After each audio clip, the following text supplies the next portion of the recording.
We all rely on farmers and ranchers, but farming is riskier than other businesses out there. Crop insurance helps farmers manage their risk. With crop insurance, farmers put skin in the game by paying premiums and shouldering deductibles. That keeps taxpayers from having to pick up the whole bill every time disaster strikes. Today, about 90% of U.S. farmland is insured, providing $100 billion in protection to more than 130 different kinds of crops. It's a testament to the program's success.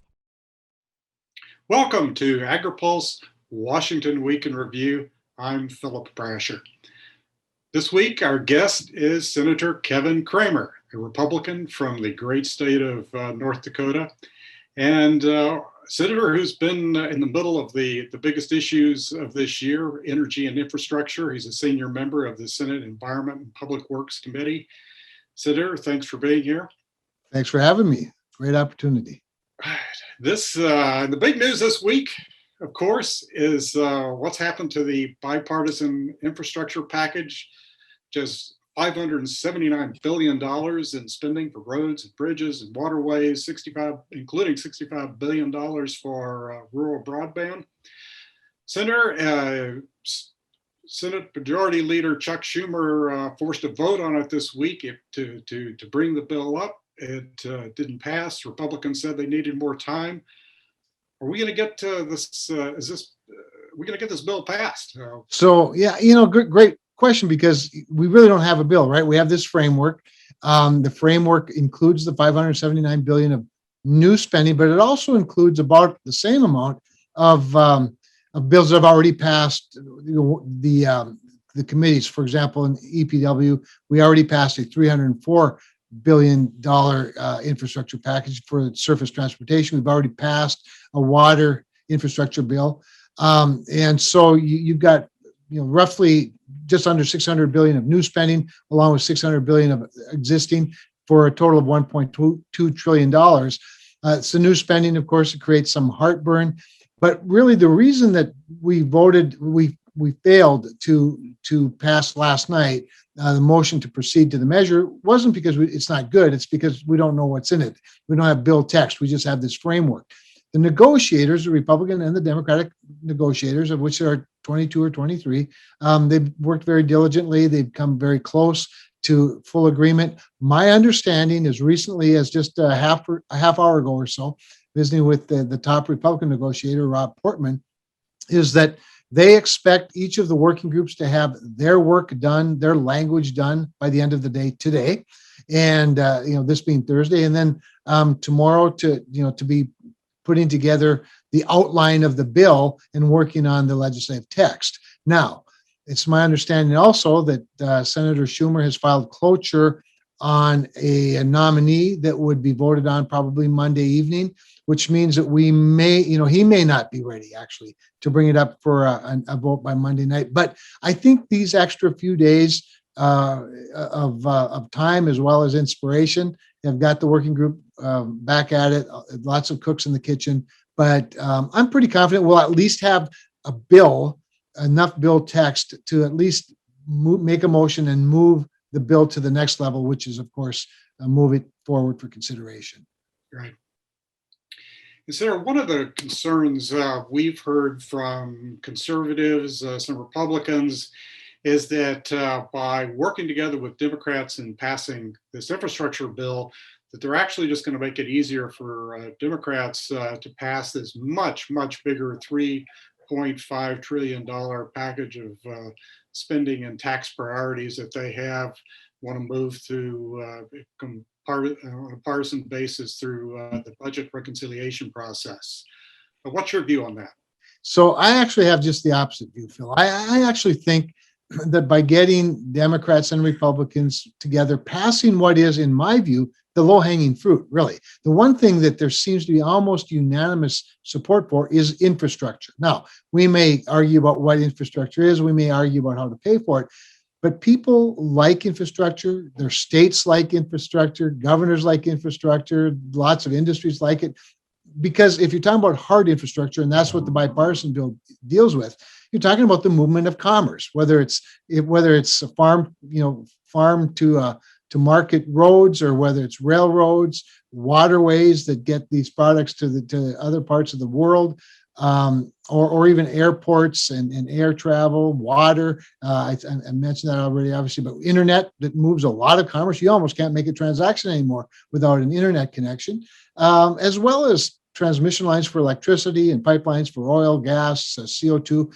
All of that has as its primary purpose the profitability of the private sector. That's why it's popular. It puts people to work. It also meets the supply side of the supply demand balance. And right now there's so much demand because of free money out there that we're experiencing inflation. Infrastructure provides the supply that helps balance that inflationary force. So it's very popular. And so I believe that by passing a trillion or so dollars of infrastructure, you've taken away the most popular parts of our economy going forward. And I think you make that $3.5 trillion less attractive to moderates by doing that. So, but I don't look at it strictly that way. Frankly, I'm not the guy that looks out of the corner of his eye at the $3.5 trillion while I'm dealing with this. I think we need to separate them, vote for them on their own merits. Other people have a different view, and I just happen to disagree with it. So you think this may actually make it more difficult for Democrats to get to keep their caucus together? They have to have all 50 votes. That's right. You think this actually make it harder for them to pass that? Well, I do. Now, what I can't speak to, of course, is, remember, I can't, Republicans aren't going to have any control over what happens in a strictly partisan $3.5 trillion budget deal. So we don't know what kind of negotiations or transactions are taking place between the Democratic leadership and rank and file Democrats. So, we already know that Nancy Pelosi, again today, has doubled down on the fact that she's not willing to even vote on a bipartisan package, even if we do pass it in the Senate, until we send her this partisan $3.5 trillion package. So she may hold it up, but that shouldn't keep us from doing our job. So I think the politics of it are they are what they are, but I actually think that passing a bipartisan package, and I'm not there yet, by the way, we need to see the final bill, but I think passing something that's reasonable, that people like, makes it more difficult for moderate Democrats to rationalize a $3.5 trillion spending package that is paid for by the very large tax increases across the board. I want to drill down a couple of issues that have cropped up with that reconciliation bill that Democrats are trying to negotiate among themselves and put together, and particularly on how to pay for it. And one of the ways that they're looking at is to end stepped-up basis and start taxing capital gains at death. Hearing a lot of concern about this from members of the Senate Agriculture Committee and other senators this week who went to the floor. Should the ag community be concerned that this actually will become law, and that there could be, for example, a lower state tax exemption included as well? They should be worried about that, because those are some of the main pay-fors that they're talking about. So, which, by the way, in the bipartisan negotiated framework, they've taken all taxes off of the table, including indexing gas taxes and allowing an electric vehicle mileage tax or something like that, and have resisted opening any part of the 2017 Tax Cuts and Jobs Act. So with regard to stepped up basis and capital gains and the threshold for the state taxes, yes, farmers especially, but business people and small businesses across the board, but especially farmers who, as you know, and they're the bulk of your viewers, they understand the issue very well. They know what a capital gains is. They know what step up basis does in terms of applying that right formula of inflation. And they know what it would cost. So yes, they ought to be concerned about it. The Democrats seem hell-bent on doing those things. We worked awfully hard in the Tax Cuts and Jobs Act to make sure we preserve step up in basis, that we increase that exemption for state taxes. Because again, as you know, farmers oftentimes are property rich, but cash strapped, because they're in a very cash intensive business. So they ought to be concerned about it. And that's why we're going to fight it very, very hard. Another tax issue that's come up with that proposal, actually released this week by Senator Chris Coons from Delaware, and kind of put some actual text to what the president wants and what Democrats have proposed, and that's what they call a border adjustment or carbon border tax, a tariff essentially on carbon intensive goods. Start with oil and natural gas and products that are made from them. Could affect fertilizer, and hydrogen ammonia, of course, is derived from natural gas. What's your view on that? The argument that the Democrats make is that labor and businesses in the United States who are taking steps to reduce their greenhouse gas emissions will be unfairly exposed to trade from other countries that aren't doing those things. So what's your view on a border tax, a carbon border tax? So carbon border tax is problematic because not every country in the world measures carbon the same way. Several of them measure it, but right off the bat, I think it could be a trade violation violation of certain trade agreements. Secondly, it'll be reciprocated almost certainly. The European Union, as you know, is already talking about one rather specifically. And as we look at that one, we get very concerned again because they can design it in a way that's punitive even to our cleaner industries. And that's not just the energy sector, but the manufacturing sector that manufactures using a lot of energy. It would be particularly hard on smaller businesses who don't have maybe the resources or the sophistication to do the type of measuring that they'd need to do. So this in a vacuum makes some sense. It's rather protectionist. The problem is we don't live in a vacuum. We live in a global economy, whether people like it or not. We live in a global economy, and our farmers and ranchers and our energy producers are in a situation where those foreign markets are really important to us. And you can't simply have one-way tariffs and expect to have open and free and reciprocal trade with our trading partners around the world. Senator, I can't let you get away without asking you how your farmers are doing. Obviously, a deep drought that's been going on and on and on up there. How are they doing? And was the crop insurance going to be sufficient to take care of their needs this year? Yeah, it's really tough, Phil. I mean, you're very familiar, obviously, with my part of the world, and we've been through some droughts for sure over the decades. You were probably there covering the one in the '80s that seemed to never end. That's right. I was there in 1988. Yeah, so you know how tough it can get. I won't forget that. Yes, and this really is rivals, if not exceeds that. And of course, this all happened just this year, and so it's tough out there now. The question about crop insurance, is it adequate? It seems to be adequate for the producers that as a safety net if you're growing a crop. And by the way, as you know, the commodity prices are up quite a bit, speaking of inflation. And so crop insurance pays according to price. And we're all farmers plant a crop hoping to harvest it. Obviously, communities and the entire economy benefits from the entire cycle of growing and harvesting crops.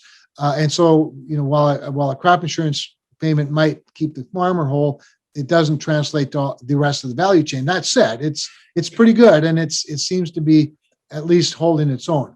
The bigger problem, of course, is for our livestock producers. Livestock producers, as you know, don't have a safety net like crop insurance. They have some relief in the form of things like the livestock indemnity program, but for you to benefit from livestock indemnity, a cow has to die while you own it. People don't raise cows to die for them to die. They raise cows to breed or ultimately, produce for food. And so it's sort of a warped system, but it also hurts the herd, which is, needs to be able to grow and continue and go on for years and decades. So that's pretty modest and not very helpful. Of course, the other assistance for livestock producers comes in the form of feed and subsidizing that. But there's a disconnect. So you talk about crop insurance on the one hand, you talk about feed on the other. One of the challenges that a lot of farmers and ranchers are having right now is farmers have a crop that's not going to be able to be harvested, or if it is, it's not going to produce enough. So it's probably eligible for a payment. But until they get it adjusted, they keep it in the field when it could be it could be cut and provide food for their rancher friends and their neighbors. There's a real disconnect right there right now, and a lot of that's an adjustment problem. It's not so much a crop insurance problem. I think we need to get better word out on some of that. The other challenge is that because of the nesting season, the prime nesting season in North Dakota goes till August 1st.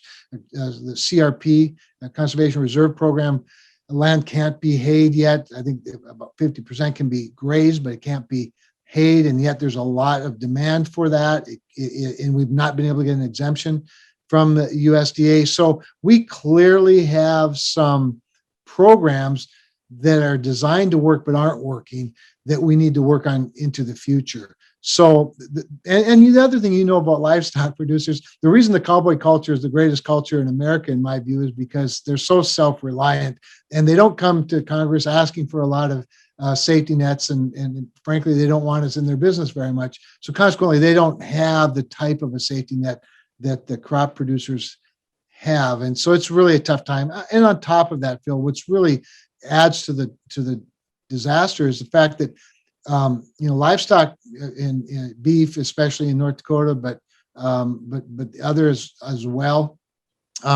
meat, protein has been in a down cycle for a very long time, and the concentration of producers and packers has created, in my view, a pretty problematic economy going forward for our producers, and we need to fix that. But all of those things have come down on our livestock producers now this year in a big way, and so a lot of them are thinning out their herds, and some of it could be permanent, and that'd be very unfortunate. Thank you, Senator. That will have to do it for this week. Thank you for joining us again. Stay tuned, stay close to agripulse.com, and we'll bring you the latest news on this bipartisan infrastructure bill as it develops next week and in the coming weeks with this reconciliation package, $3.5 trillion bill that the Democrats are doing. Thanks again, Senator. Thank you, Phil. Always a pleasure.